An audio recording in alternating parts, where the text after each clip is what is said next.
You're in. Welcome to the Green Machine Live, and to anyone listening back on the podcast, you're very, very welcome to our live show today. David, how are you doing? We're going to talk about some transfers today. Looking forward to this one now because something we probably should have done a little while ago, but sure, might as well while they're all kicking off. Yeah, no, it's good to have a look at, see what our boys in green are doing, what they're up to. If some are actually willing to make the move, because we spoke a lot about that, obviously, with the Stephen Kenny era over the last few months, where a lot of players just aren't playing, and some players like Conor Hourhan, who we'll talk about, actually made the move, went on loan to Swansea, and then you had Josh Cullen as well, who decided to play his trade in a totally different country. So we want to see if there's any more like that, because one thing that we desperately need, other than the fans back in the stadium cheering on the team, is we need our players playing regular football, and some of them seem to be quite happy to take the paycheck and sit on their arse. Well, let's see if some of them are actually willing to take the step up. Yeah, and we spoke about that coziness factor. Players get very comfortable in a particular area in England or wherever, and they don't tend to move on. Before we get into it, David, do we need to apologise to anyone today, or are we off the hook? Ask me at the end. yeah. We'll see who we offend between now and the end of the show. So believe it or not, there's actually been 26 transfers already this summer involving Irish internationals. There's probably been more, but this is just what we've counted. And this is counting a couple of players who are just about eligible as well. So I'm just going to read through, just because I'm conscious that if people are listening back to this, that they won't be able to see the graphics that we have on the live show. So just to go through. So James Collins, Luton Town to Cardiff City. Connor Wilkinson, Leyton Orient to Walsall. Pierce Sweeney, Exeter City to Swindon Town. Now, Pierce Sweeney's already left Swindon after about 2 weeks. He's already left. And apparently he's gone back to Exeter. So I'm not too sure what's gone on there. But apparently that's what's happening at the moment. Stephen Quinn, Burton Albion to Mansfield Town. Dylan Connolly, St Mirren to Northampton Town. John O'Sullivan, Morecambe to Accrington Stanley. Who are they? Alan Judge, Ipswich Town to Colchester United. Mark McGuinness, Arsenal to Ipswich Town. Alan Power, Kilmarnock to St Mirren. Ryan Delaney, Bolton to Morecambe. Corey Whelan, Wigan to Carlisle United. Thomas O'Connor, Southampton to Burton Albion. And Ben Wilmot, Watford to Stoke City. We have him in asterisks because he's eligible, but he hasn't yet declared for Ireland. So just looking at a couple of the highlighted names there, David, before we go through the next list, the next 13. So James Collins to Cardiff City and Mark McGuinness, Ipswich Town. That should actually read Cardiff City. My apologies for that. So 2 Ireland internationals, 1 a senior international and 1 a under-21 international joining up with Mick McCarthy. So seems that he's got the Irish scouting system out again, just like he did at Wolves, David. Now that he's able to kind of lay a stamp on that Cardiff team. So Collins and McGuinness, of course, both joining. Thoughts on that? Yeah, great signing. I mean, Collins, I'd say Luton were too happy to get rid of him because, he was banging the goals in for certain periods during last season. And he is a Mick McCarthy striker. He's not bad. He's quite quick. He's quite agile. He's a big lad. And he was quite impressive. He's a poacher, isn't he? I mean, he gets a lot of stick for Ireland, doesn't he? But I mean, he was actually our top scorer domestically last season. Yeah. I think a lot of people forget that. Fantastic signing. Mark McGuinness know a little less about, but obviously he was the under-21s captain at Arsenal, and a lot of them are quite unhappy to see him go from Arsenal. But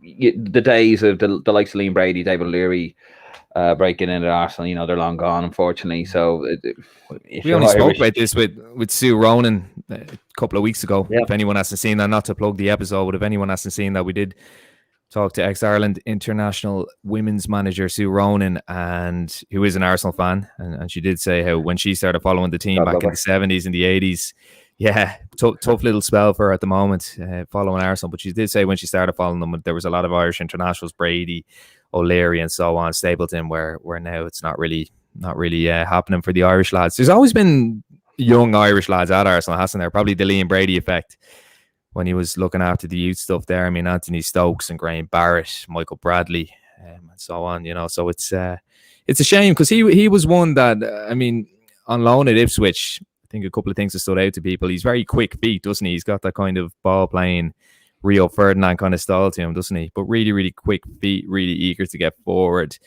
Comfortable so it's a shame. On the ball as well. Very comfortable on the ball.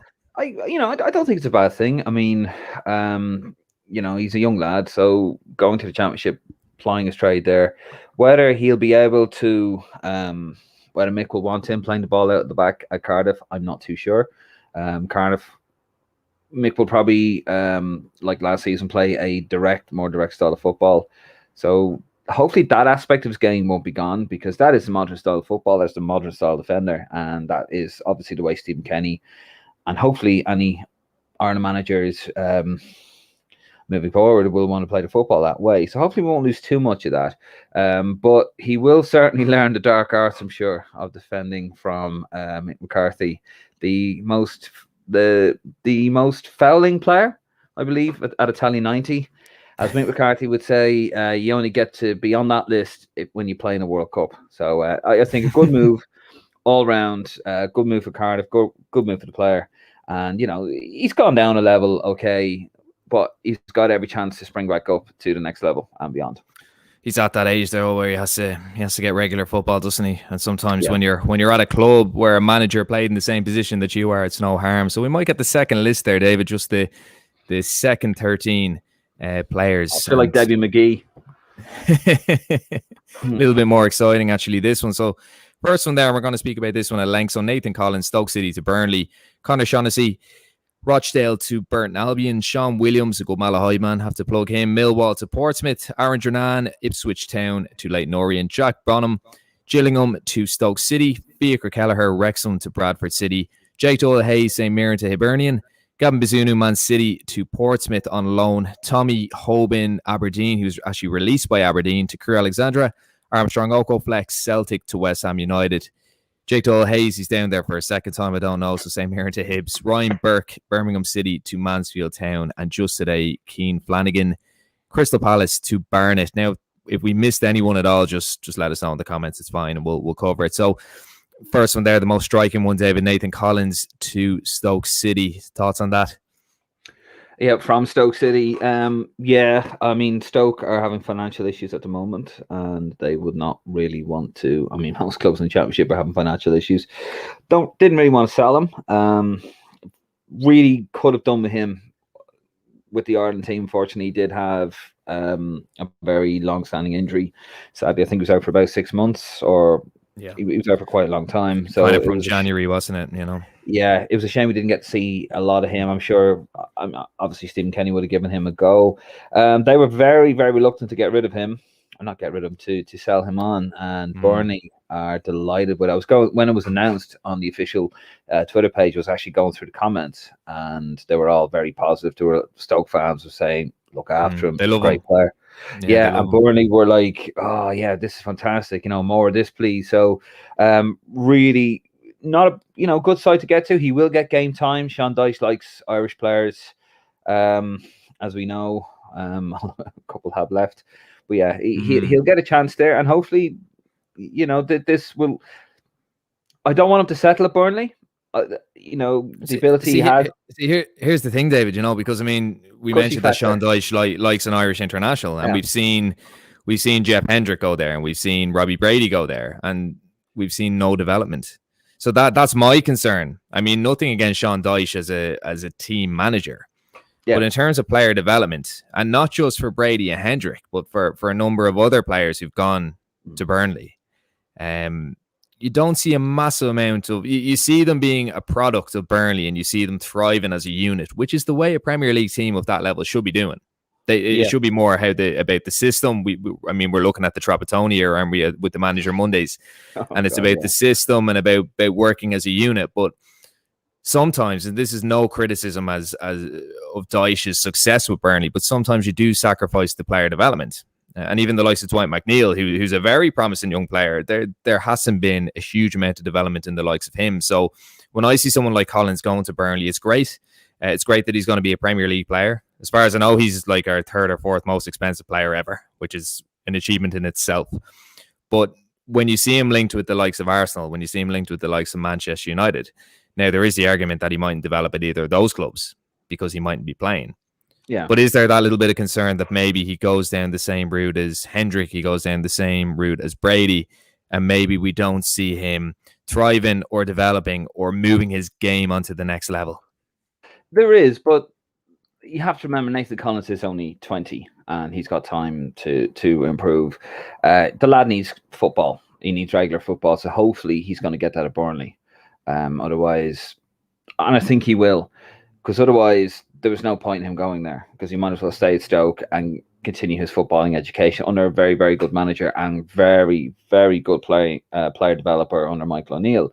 So hopefully that doesn't happen. I don't want him to stay at Burnley for too long.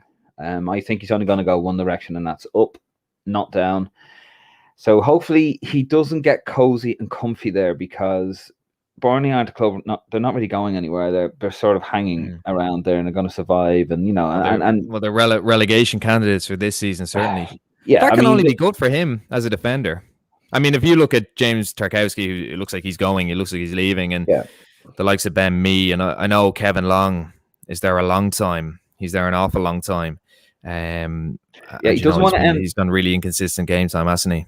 He doesn't want to end up in the Kevin Long category. Now, I no disrespect to Kevin Long, but I obviously this lad is very, very talented, and there's a lot about him. So they do have a special player, we hope, on their hands, and they need to nurture that talent.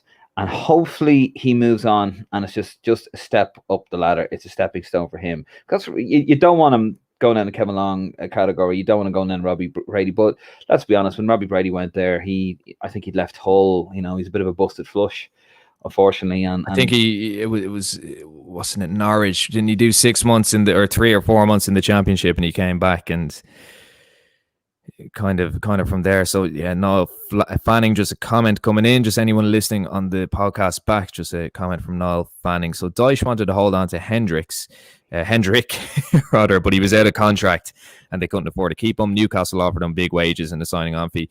And yeah, I mean, this is what we spoke about just a couple of minutes ago. I mean, Hendrick was really a success of the system and a success of Dyche, but our point, I suppose, Niall, is that he never developed as a player.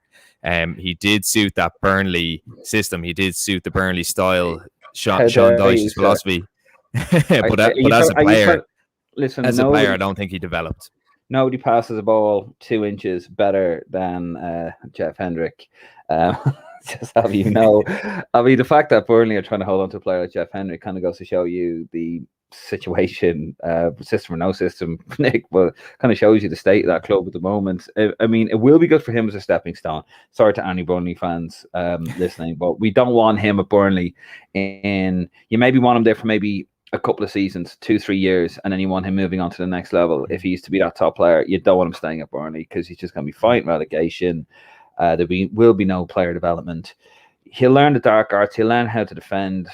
There's nothing wrong with that, And we were talking about it's good to be under the cosh as a young defender, isn't it? So I think it is. I think it is something. And the likes of the thing is, I know, like those Arsenal links and those United links, you don't know where they're coming from. He's never going to play though for them. Let's be honest. No, he won't play currently. But the fact that he's in their minds and the fact that he's been touted as a potential signing for them, they might say, well, here's a guy to have a look at. Here's a guy to keep an eye on. Even Ben White, like Ben White's been linked with Arsenal, with United, with Chelsea, with loads of clubs like that for years, even before he went to Leeds on loan, and now he's going to Arsenal. Now, no, Arsenal aren't the power that they were, but still, just shows that they monitored him over a number of years. Mid-table mediocrity, unfortunately.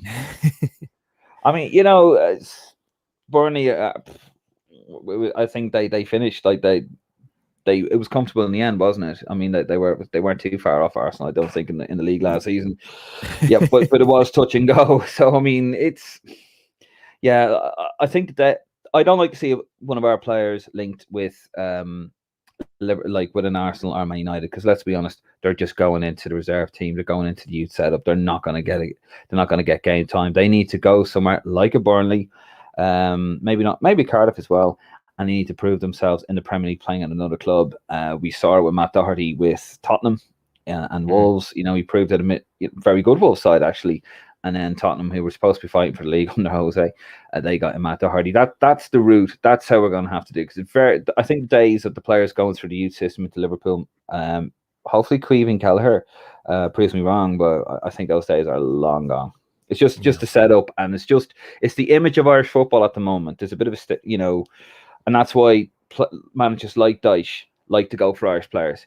You know, they want that big character. He's a big tough lad. You know, and it's that preconceived notion that Irish players, we can't really play. We just hoof the ball, and that's why it's lovely to see a lot of our players going abroad and playing football on the continent, because it shows that we can actually play a continental style of football, which is it's the way football's going. You know, so yeah, there's a little bit of a stigma that we need to. God, I'm sort of burying his transfer to Burnley, actually. Well, no, I think in a way, like, I mean, it's positive whenever a young Irish player at 20 goes to the Premier League. But I suppose we're playing devil's advocate, and we're being realistic, and we're, I suppose, analytical about the move, not critical or not negative, but we're being analytical, and we're analysing previous Burnley signings of Irish internationals, and I think that's only fair, and we're not, you know, we both share the opinion that he's going to be successful there. I think that's the universal feeling. Just a couple of other transfers there, David. So 2 goalkeepers in particular. So Jack Bonham, possibly not well known by a lot of people, kind of in the general footballing sphere, but going from Gillingham to Stoke City. So Jack Bonham, formerly of Watford and formerly of Brentford, I think, and he never really broke through at either club. I think his only contribution at Watford was actually making a mistake on the final day of the season. Do you remember when Leicester beat Watford? Or no, Watford beat Leicester in the playoff. Didn't Knockaert missed the penalty, and Troy Deeney went up the other side and scored. Do you remember that? Yeah. So Watford on the last day of the season could have been automatically promoted, but Bonham actually made a mistake and they ended up losing, and that's how they ended up in the playoff. And I know they beat Leicester that day, but then they lose to Crystal Palace in the final. But that's kind of what he's kind of well known for. But he's actually coming off a couple of years, really, really positive years with Gillingham. And then Michael O'Neill's after signing him for Stoke. Now, Stoke do have, I think it's Joseph Bursic, under 21 goalkeeper for England, and Adam Davis, who's a Welsh keeper. But if Bonham, you know, has a decent pre-season, again, as I said, he's up against a young goalkeeper and a keeper who's quite, you know, inconsistent in Adam Davis. You could have an Irish international as number 1 under Michael O'Neill at Stoke. And then we've looked at our goalkeeping options in the last few months, and Caoimhín Kelleher, Gavin Bazunu, they're not playing, but they played extraordinarily well for Ireland. But if you have a keeper like Bonham, he's 27 years of age, by the way, but if he kind of comes out of nowhere, and if he starts getting a few performances together, he could be coming in as number 3. So who knows? It's another option and a positive move. But then Gavin Bazunu, probably more standout, joining Portsmouth on loan from Manchester City. That's kind of been expected for a little bit, but certainly you had to go back out on loan. And Portsmouth just missed out on promotion, didn't they, to the Championship? But I mean, it's a positive move all the same. And he's going to be with a certain Ronan Curtis and Marcus Harness. So surrounded by a couple of potential Ireland internationals. Yeah, I think with Bazunu, he should be playing at a higher level. He's a quality goalkeeper. He's confident on the ball. If he had started in Serbia, you know, we could have got a result there. We could have got a point, maybe a victory there. So who knows? I think that's probably more down to do with maybe the lack of availability.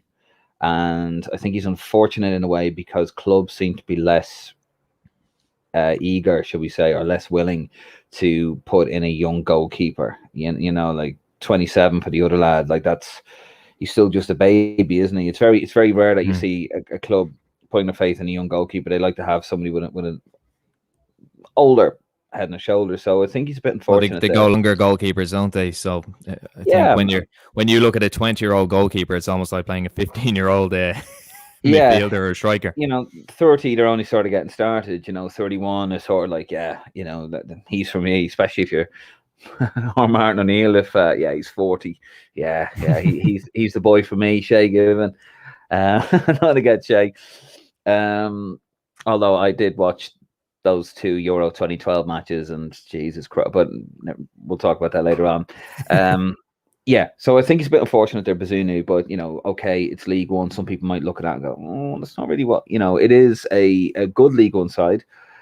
He should be playing at a higher level. That's not in his ability. That is just, he's a bit unfortunate. He's quite a young goalkeeper, and there's probably just a lack of availability and options for him to go. But that it's not down to his ability. He is a quality goalkeeper. He's confident. he strikes me as the sort of lad, if he made a mistake, it wouldn't phase him.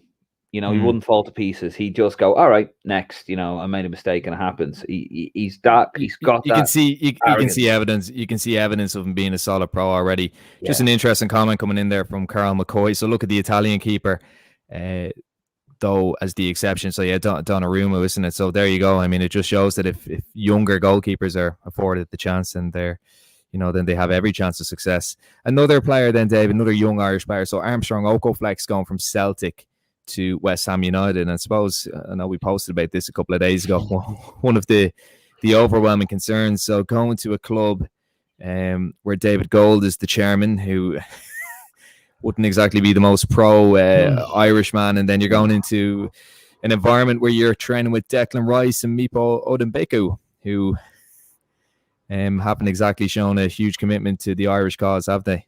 What is a it? A little bit of concern there with Okoflex, seeing as he's represented England and Ireland, and he does remain eligible for Nigeria. What is it with that club? I don't know. Something to do with combination. Josh Cullen got out while he could. He did. That's probably the only reason why he's playing for us. Actually, that he probably left and go, oh, yeah, why aren't I playing for Ireland? Concerned about that? Yes, I am. Quite frankly, I think international football, every few years with international football and football in general, there are trailblazers, and trailblazers can be a good thing, but I think the way international football is going, it's not going in a good direction. It's all about commercial opportunities now, and let's be honest, look at England, semi-finalists in Euro 2020 +1. Are they? Yeah, you never know. Didn't know we were allowed to mention that. So I'll tell you what. Actually, I got a bit of heat. Got a bit of heat from my sister, and who's English, and her boyfriend, who's a West Ham fan, full enough, because I put up a picture of Declan Rice, in the Ireland jersey, and his tweet. I was like, good old Deco, during the semi-finals, and apparently that was begrudging the English team. I was just you weren't the only one, David, to be fair. So now about 5 million people over on the other side over the water. But no, it's just mentioning that. But anyway, I wasn't begrudging England. I was just pointing out the fact that Declan Rice stole 3 caps. But never mind. But no, it is worrying, and actually Declan Rice is a perfect example. And unfortunately, in a weird kind of way, the more success he has at England, and now it's a semi-final, and the team reached the semi-finals in the last World Cup also, that could also show certain lads who maybe might be sitting on the fence a little bit would not have an affinity to Ireland as much as we would like to have. And, I get it. I understand it, because we've had players born in England with Irish families, and they want to play for Ireland. Kevin Kilban and the like, and Gary Breen and players like that. So, we have to be sort of careful where our criticisms go, to be fair. And that's going to start happening to us now. Ireland with migration and England with migration. For years, England was a country that people went to get working opportunity. The Irish did it. Everyone did it. Ireland is now, in a turn of fortune, is now that country for families to come from poorer countries, for want of a better word or term, and now they're coming to Ireland because it's opportunity for them. So in essence, basically what the Irish did is kind of happening here. So you might get a bit more of that. So we have to be kind of very careful with that as it goes on. I think we have to appreciate the realities of it, because it's very easy to say, well, they're either English or they're Irish, but it's a lot more complex than that, and it's identity. It's identity. Yeah. Martin, Martin that does it, he was not with us unfortunately tonight. He's still alive. He is still alive. Just not available. I don't know. Was he celebrating England, do you reckon, last night? Is that what it is? Jesus. Let's not go there. No. Martin will kill me, actually, next time I see that. No, but Martin is a case in point there. Irish family, Irish roots, and it can go the other way as well. Where my father was over here, my sister would probably deem herself to be more English than Irish, but she was born here, and right. So it's all about identity. It's not necessarily about where you're born. Even there's a former colleague of mine, and I don't know if he listens to the show or not. I don't want to name him because that's not really fair, is it? But he he identifies very strongly as Welsh, even though he was born and bred in Dublin. And I think he went to the Euros, not this Euros, but the last Euros, and followed the Welsh around and would support the Welsh over Ireland. So it does happen. And I think unless you're in that situation, I'd be similar myself. I mean, I'm of Portuguese origin, so I would have followed Portugal in the Euros, but I'd always support Ireland over Portugal. But I think unless you're in that actual situation, or unless you have dual nationality, it's very difficult to identify, or it's very difficult to actually, I suppose, understand it, which it is. And I wouldn't begrudge anyone for that, or I wouldn't criticize anyone for that, because it's very easy to say, well, they're either English or Irish, but you're not. Like, you're, as I said, someone in that situation. I don't say I'm one or the other. I feel both. I feel both. But I'm not a professional footballer. I don't have financial obligations or financial pressures from agents or anyone. So that's another factor people need to think about. And as I said, like, it is very hard to argue when you're this young lad, you're impressionable. I mean, Declan Rice is a perfect example. Like, up the ra on one tweet, and he's kissing the English, the 3 lines on a shirt, and another one. So he's impressionable. A lot of footballers are, and are surrounded by people, and it's a totally different world. I don't like what he did, but it's one of those things, and you're going to get it now. It was worse. It was worst case scenario, and I think it did rub us all the wrong way. And the sad thing is, there are a lot of lads over in the UK who are desperate to play for us, and they're afraid that they're going to be painted with that brush. So it's a sad reality. Yeah. Just moving on to a few rumors, David. So these are actual reported rumors that have come from various outlets. So just to read out a couple. So Jamie McGrath of St. Mirren, coming off a very, very good season with St. Mirren. I think he scored 17 or 18 goals or something like that. So he's been linked with Peterborough.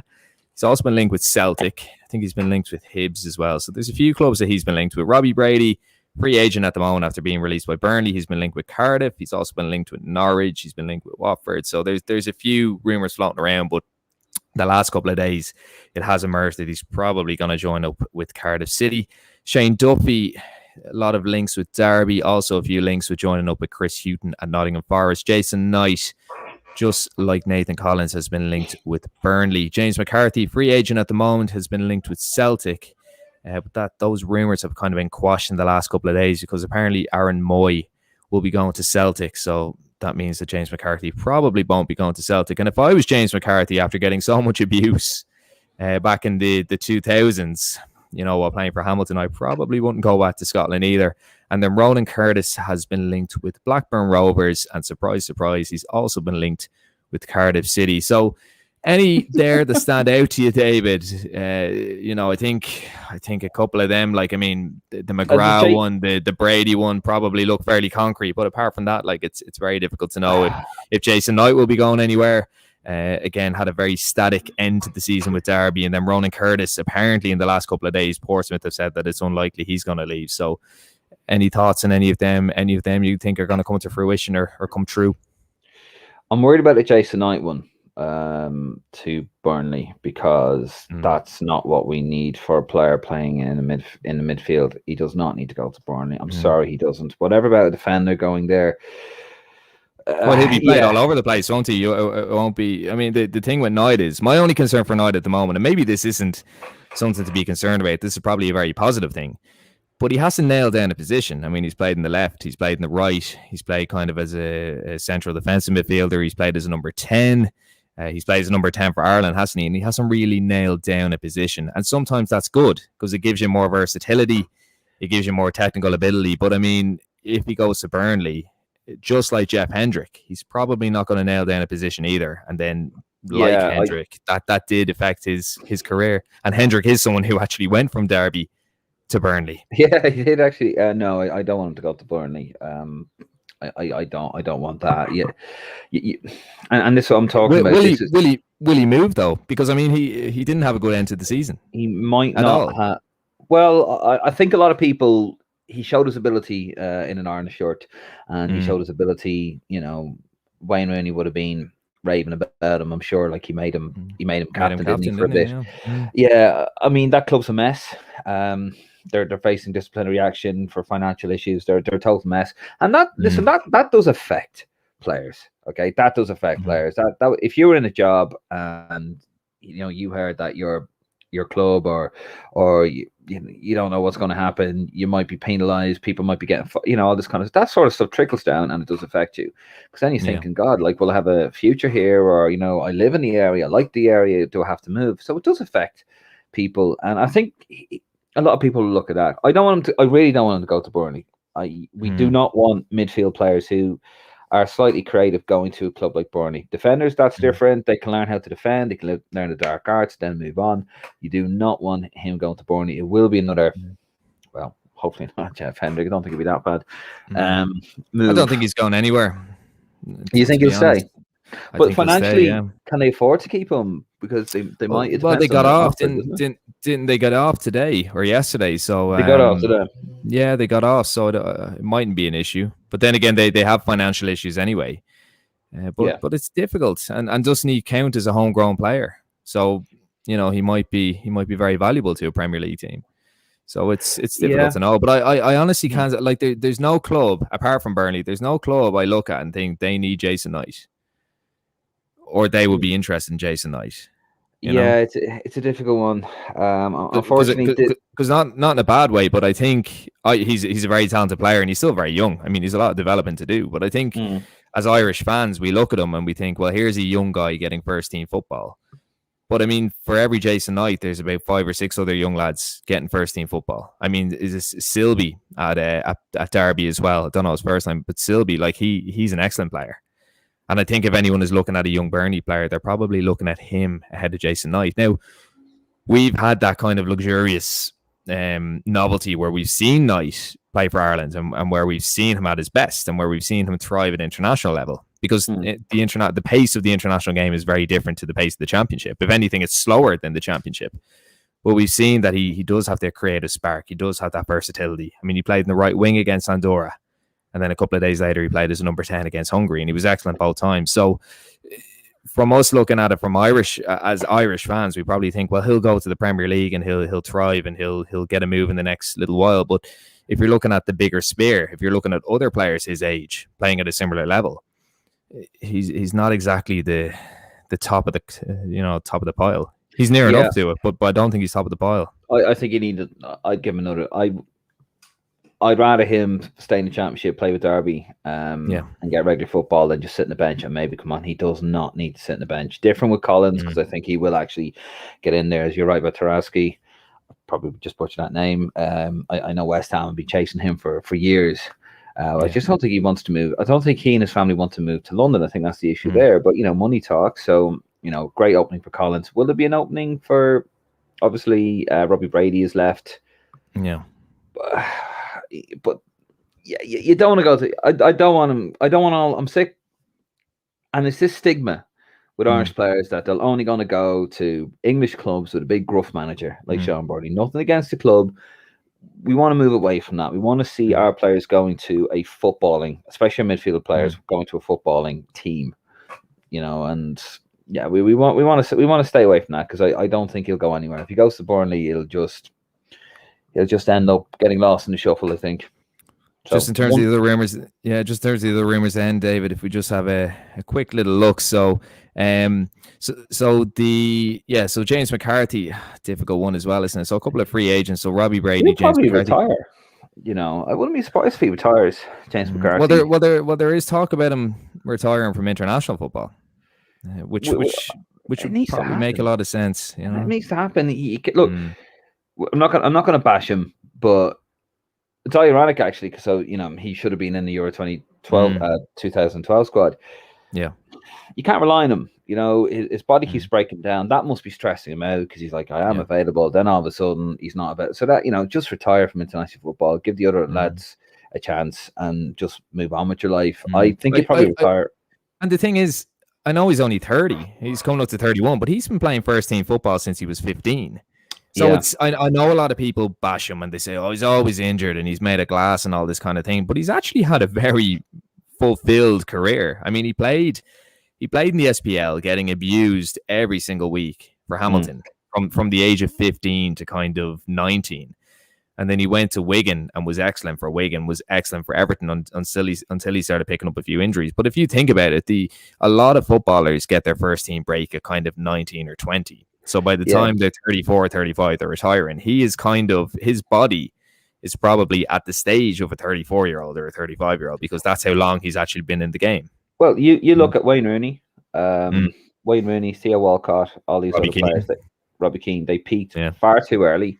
Their body started to break down because they were playing Michael Owen. I think he was one of the last players of that experiment. And I think that's sort of caught up with him now. So he's got the body of a broken down 34-year-old. Not being disrespectful to him, but he's had too much football too soon. And I don't think as I said, like I think it's one of those things where a lot of people will slag him and they'll bash him, but I don't think it's anything to be ashamed of if he retires. I think even that last move to Crystal Palace, it showed that if a Premier League team is going to come in for you when you're never playing, when he hasn't played consistently for a couple of years, he hadn't got an international cap for 4 years. I think it shows the quality that he had, and I was about to say the potential, but the technical ability and the overall talent that he has. But sadly, that's what happens, Sadly, that's what happens. But he'll pick up a club. I don't think he'll retire. I think he'll retire from international football. I'd be very surprised to see him stay on. Shane Duffy to Derby, or Nottingham Forest as well. That's another. I'd like to see him go to Nottingham. Another little rumor. I think Nottingham Forest would be a good move for him under a good coach with Chris Hughton as well. It's a shame actually about the Ron Curtis one, because I'd like to see him step up. That's just talk, I mean, and as I said, I've been saying this for a long time. If Ronan Curtis was as good as a lot of people are saying, I think he would have left Portsmouth a long time ago. There's something similar to Alan Brown. There's something missing to their game. They're not well rounded enough to make that step up. So just be careful what you say there, Nick. His man might start coming after us on social media. That's right. No, nothing against him. Another guy that probably hasn't developed the way he wants to, especially not for Ireland. Now, just being honest, Mrs. Brown. I told you we'd have to apologise to somebody by the time the show was out. Yeah, Ronan Curtis's mum. But no, he's a good lad. He had an excellent season last season, didn't he? But again, I think the step up from League One is huge. Now, we did have a look at a few little conspiracy theory transfer rumours ourselves, so I don't think any tabloids are going to latch onto these somehow, or anyone is going to latch onto these, but just a couple. So I'm going to explain them. And David, you tell me if I'm bonkers on this. So John Egan to Brentford. So a couple of things here, okay? He used to play for Brentford. He was a fan favourite at Brentford. And Brentford currently play with three at the back. And I think it was Winston Reid, the West Ham player. As far as I know, he's gone back to West Ham, and he was kind of playing in the middle of that back three. Now, that's where John Egan thrived, didn't he? For Sheffield United. So if he went there, and then Darragh Lenihan, who Sheffield United have been looking at for years, he's a similar kind of player to Egan, isn't he? Kind of ball playing centre half. And I kind of see him more as now, don't quote me fully on this, but like a poor man's Connor Cody, Lenihan. So Lenihan could probably step in for John Egan and go to Sheffield United from Blackburn. So as I said, I'm all about the conspiracy theories today. I see the logic, and I agree with your logic, but I don't see him going anywhere. As captain, he's probably comfortable. We go with the Irish coachiness again. Irish players are quite loyal. He's captain, so he probably feels a loyalty to getting, because they were rotten last season, and he probably feels an affinity to the club, and he also feels that he needs to make up for that. That's kind of the Irish psyche a bit. So I think he's too loyal, and he's probably just too settled and too comfy. But I would like to see him back I'd like to see him be a bit more selfish and go to Brentford, because we need him playing in the Premier League. Ireland do simply. But I see your logic, but I don't think he's going anywhere. Another one there, Jay Malumbi, Brighton to Millwall. So I think that makes sense, doesn't it? I mean, he wasn't meant to go to Millwall in January permanently, but he went to the graveyard of Irish football, Preston North End. He's not going to make it at Brighton, okay? That is pretty much evident. That is not down to the lad's talent or lack thereof. He's a very talented lad. I like him. I think he's a future Ireland captain. But he now, for the manager, for Potter, it's now, he needs to shit or get off the pot. Simple as that. Either you're going to bring him in which he won't because they're a struggling Premier League side. So he's not going to put all that pressure on the young lad. That's just the way it is. Too much money, blah, blah, blah. He needs to get him at a club where he's going to be playing regularly. He didn't do that under the manager Alex Neil at Derby. I did ask, not Derby, at Preston, and I did ask Alan Brown about that actually. And he's, and Stephen Kenny, and they were quite disappointed. And they said it actually wasn't the player's fault. It was just the system. It's just the fact that maybe the manager lost the plot a little bit, and it wasn't the player's fault. That was a waste. Last year was a total waste for Jason Malumbi for in domestic football. It was a total waste. And it annoyed me because these are the formative years of his career, and he needs to be playing football week in and week out. Free the Malumbi one. We should start that actually, Nick. We should start free him, let him go to Millwall. But the thing is it's all been managers. I mean, Potter wouldn't play him. Potter wouldn't let him go out on loan, and then Brighton wouldn't sell him. It's madness. And I mean, anytime I watched him for Preston, he was really sloppy, and the only reason for that is because he couldn't keep his momentum going. Because he was excellent for Millwall. He was excellent for Millwall, and then he came on against Hungary, and he was very good, wasn't he? So he was still in his pre-season. That's why he was sloppy. He was still in his pre-season. Look, when he had the pre-season, and you had the first couple of games in the league. Doesn't matter if you're Premier League or Championship or whatever. It's a bit loose. It's a bit ropey, and then about September, normally the teams are back into it again and they're lashing away at full pelt. He was still in his pre-season, he was. I thought he was treated very, very poorly, and he's a quality player. I saw him against England when Hendrick went off. He came off of Hendrick. I remember screaming at the telly and pointing out to my ex now. No wonder she left. And I pointed out to her on the telly. It's like, look, this guy has come on and look at the impact he's had. He's that little bit of bite as well. You need that in the centre midfield. And honestly, last year was a total waste. Just let him go to Millwall. He'll play regularly. They like him. The style of football suits him. The fans like him because he's got a bit about him. Just let him go. He's not gonna make it at Brighton. It's just not gonna happen. It's too late now. It's too late. It doesn't really fit their system either. So a couple more then, just little conspiracy theories. I never actually read it out because I'm just conscious people are listening back to this if they're not listening live. So just the ones we have. So John Egan, Sheffield United to Brentford, Darragh Lenihan, Blackburn Rovers to Sheffield United, Jay Malumbi, Brighton to Millwall. And then the upcoming ones here. So Daryl Horgan, Wickham to Hull City, Conor Hourihane, Aston Villa to Newcastle United, and Shane Long, Southampton to Reading. So just the Daryl Horgan one, I won't elaborate too much, but I just kind of thought, look, he kind of showed his quality, didn't he, in the last couple of internationals? And, Wickham was a weird one. He wasn't really getting game time at Wickham, but you could have someone like Grant McCann at Hull, Northern Irish, ex-Northern Irish international. He could say, look, I mean, I'll take a punt on this guy. Probably won't command a massive fee. You could have someone like Darren Ferguson at Peterborough taking a punt on him. I actually think he's going to stay with Wickham, and I don't think that'll do us any good because I think he's one of our momentum players off the bench. He's a very good player. He is, yeah. He's excellent. It's a shame because I thought he did really well at Preston, and then they shipped him off to Hibs, and then didn't really work from a Hibs. They were playing kind of a 3-4-3, weren't they? So it didn't, or 3-4-2, so it didn't really suit him, did it? The Conor Hourihane one. So David, I kind of explained this one to you off air. So go on. So Steve Bruce signed Conor Hourihane for Villa, and on top of that, Newcastle, this is a silly one, but just one that I kind of feel, I think a lot of decent modern teams play with a bit of balance, don't they? And they'll have a left-footed central midfielder, a right-footed central midfielder, not all the time, but just something I'm thinking of. And if you look at Newcastle, they've got John Joe Shelby, they've got the two Longstaffs, all right footers, they've got Isaac Hayden, all right footers, so they might want someone with a left foot, good delivery, and as I said, someone that Steve Bruce trusts. Because realistically, if you're looking at Hourihane, you might say, okay, he's going back to Swansea, or maybe he's going to Cardiff to Mick McCarthy, or gone back down to the Championship, maybe even to Barnsley. Haven't they really come up again? And they're doing really, really well under Ishmael. I know he's gone to West Brom, the manager, but they got to the playoffs, didn't they? So, but if you're looking at a Premier League move, I think somewhere like Newcastle makes sense.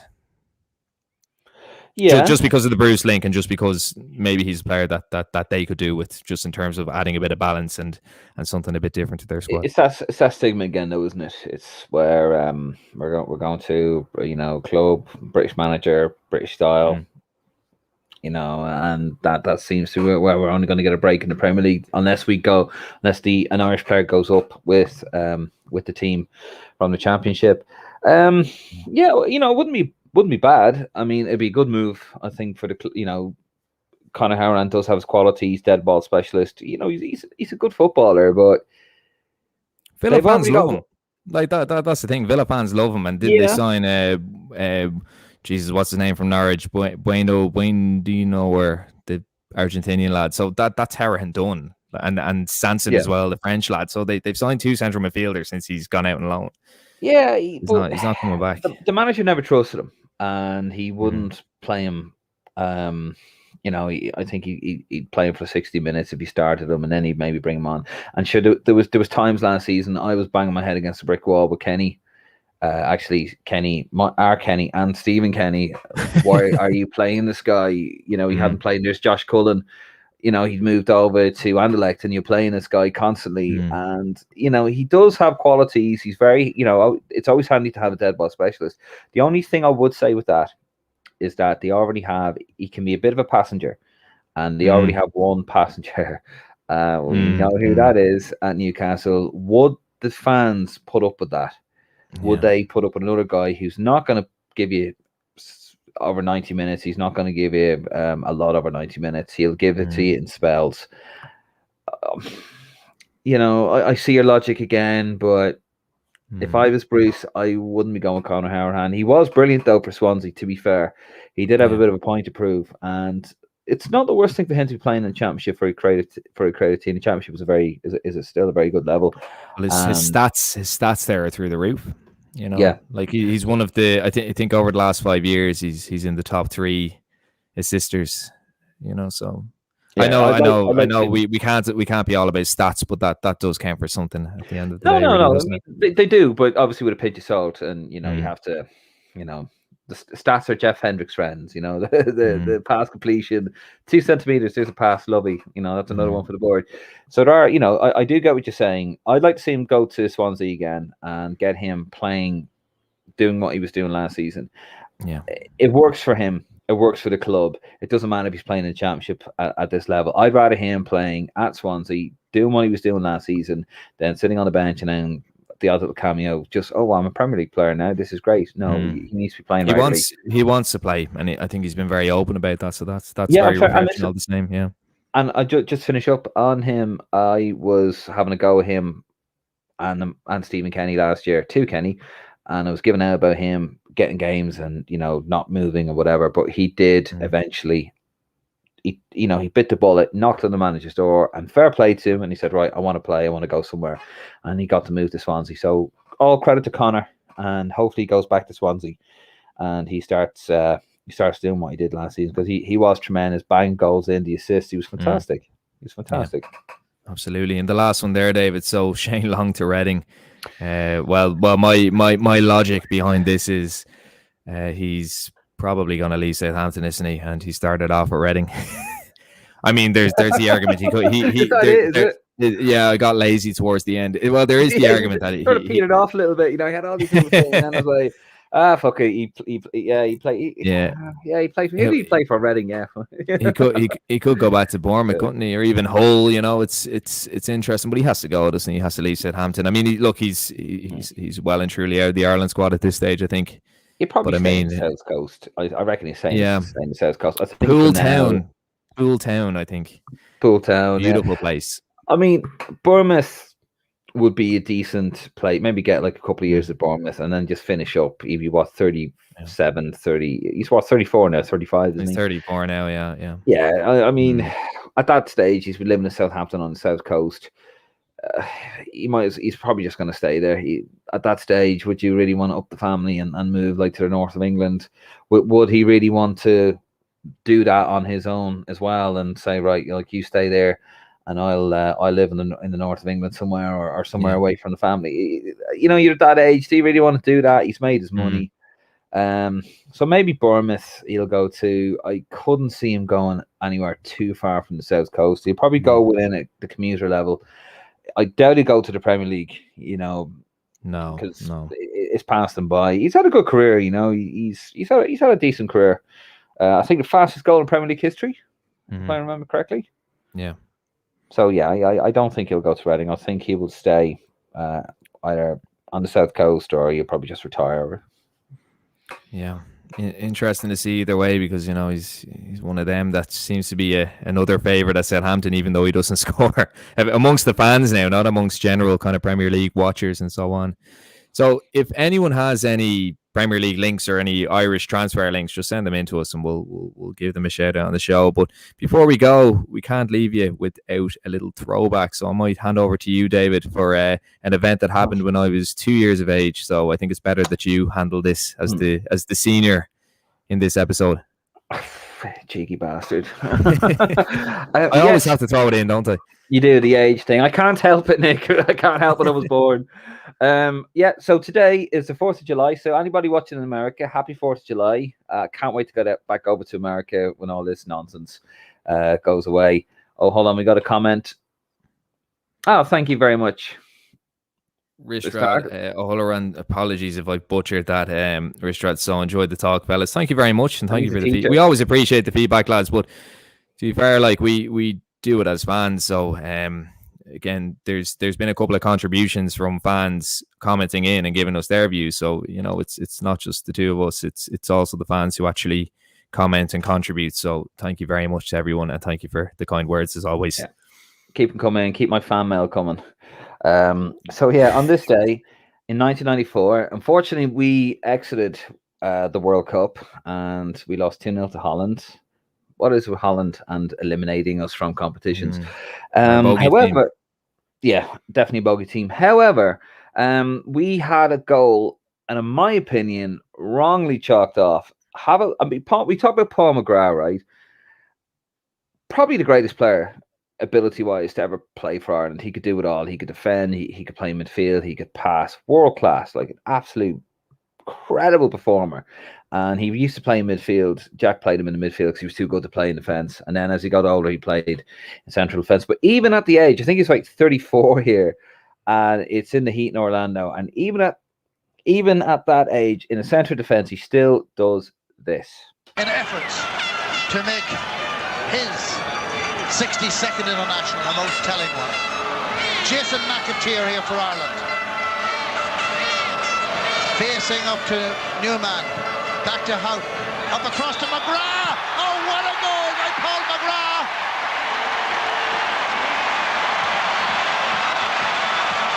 Referee looking to the linesman. Frank Rijkaard feeling his head. You see it, he's just given it for Paul raising his boot. It was a great bit of skill. I mean, if Dennis Bergkamp does that at the other end, they'll call it great skill. I love the way Rijkaard, the cheeky bastard, is actually holding the wrong side of his head. At the end of it. Yeah, I mean, what beautiful control. And yeah, Dutch had that could have, 2-1. It wouldn't have changed anything. But yeah, that happened on this day, 1994. What a player Paul McGrath was, and probably could have gotten any 11 in any team in the world. So that's a little retro throwback for this week, Nick.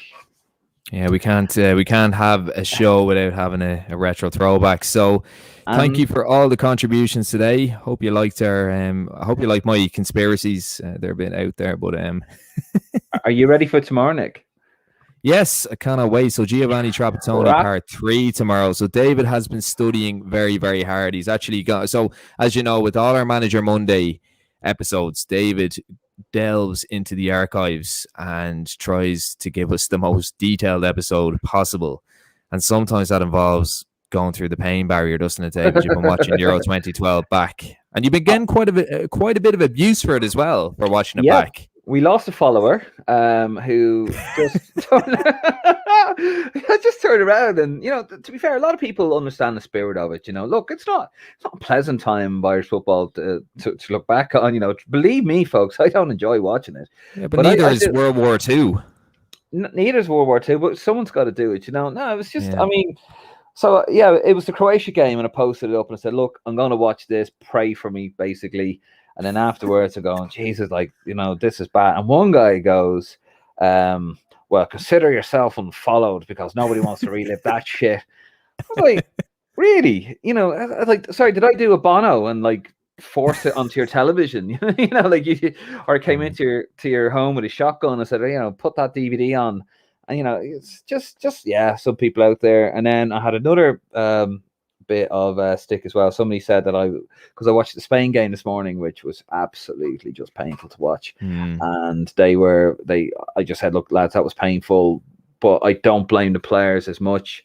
Roy Keane blamed the players, of course. I'm watching the ITV version, and I do have the post-match from RT as well, but I'm watching the ITV match. And Roy Keane saying, I'd lay off the manager. I wouldn't blame him. It's all down to the players. Not quite, Roy. And we're going to talk about that tomorrow because we will find that a lot of it was down to the managers. Don't get me wrong. Like, the players, we were the weakest team in that group by a mile. But those players were not given the best chance to succeed. And we're going to talk about that, Nick. I can't wait for it. I'm angry. I'm an angry man. I'm very, very angry. I watched Spain this morning. When we get off this, I'm going to be watching the Italy game as well. It's just an absolute shit show from start to finish. And I cannot wait to talk about it. It's going to be a special episode. Manager Monday. Can't wait for it. Yeah, part 3 of 4. So coming to the end of the Trapattoni year. So very exciting, and we're glad that people are enjoying it. Very kind words along the way. So until then, enjoy the rest of the weekend, the dying embers of the weekend, and come on, you boys in green.